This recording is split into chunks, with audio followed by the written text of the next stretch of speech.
ধোঁয়ায় আচ্ছন্ন হয়ে আছে চারপাশ। প্রথম দেখায় কুয়াশা মনে হলেও আদতে তা নয়। মূলত বিষাক্ত বায়ুকণা বাতাসের সঙ্গে মিশে ভারতের নয়াদিল্লিতে এমন পরিস্থিতির সৃষ্টি হয়েছে। বিশ্বের অন্যতম দূষিত নগরীর তালিকায় প্রায়ই প্রথম দিকে উঠে আসে নয়াদিল্লির নাম। শীত মৌসুমের আগেই তা আবারও ভয়াবহ রূপ ধারণ করতে শুরু করেছে। স্থানীয় সময় শুক্রবার সকালে ভারতের বায়ুমান নিচে নেমে যায়। এ সময় বাতাসে ভাসমান ধূলিকণার মাত্রা বা পার্টিকুলার ম্যাটার 10 এর স্তর অনুযায়ী ছিল 259। এর স্বাভাবিক স্তর থাকে 0 থেকে 50 পর্যন্ত। সে হিসেবে নয়াদিল্লির পরিস্থিতি অত্যন্ত অস্বাস্থ্যকর বলে জানান বিশেষজ্ঞরা। ধোঁয়াশাচ্ছন্ন অবস্থায় দুর্ঘটনা এড়াতে যানবাহনগুলোকে হেডলাইট জ্বালিয়ে চলাচল করতে দেখা যায়। ধূলিকণা মিশে বাতাস ভারী হয়ে যাওয়ায় বিপাকে পড়েন দৈনন্দিন কাজে বের হওয়া মানুষ। আমি 1 বছর পর দিল্লিতে এসেছি।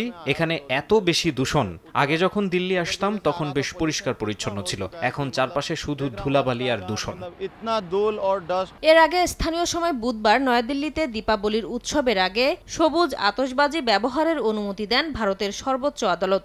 একই সঙ্গে দিল্লির আশপাশের রাজ্যগুলোতে ফসলের অবশিষ্টাংশ পোড়ানোর পরিমাণও বেড়ে গেছে, যার কারণে বাতাসে সূক্ষ্ম কণার ঘনত্ব বেড়ে গেছে বলে মনে করছেন অনেকে। তবে বাধ্য হয়ে ফসলের অবশিষ্টাংশ পোড়ান বলে জানান কৃষকরা। আমরা বাধ্য হয়ে ফসলের অবশিষ্টাংশ পোড়াই, যদিও আমরা এটা পোড়াতে চাই না। যদি সরকার এগুলো অপসারণের জন্য 6000 রুপি করে দেয় তাহলে আমাদের আর এটা পোড়াতে হবে না। এদিকে 2024 সালে দিল্লির মোট দূষণের প্রায় 38% ফসলের অবশিষ্টাংশ পোড়ানোর কারণে হয়েছে বলে জানিয়েছে আবহাওয়া পূর্বাভাসকারী সংস্থা। নাসরিন রুমি, সময় সংবাদ।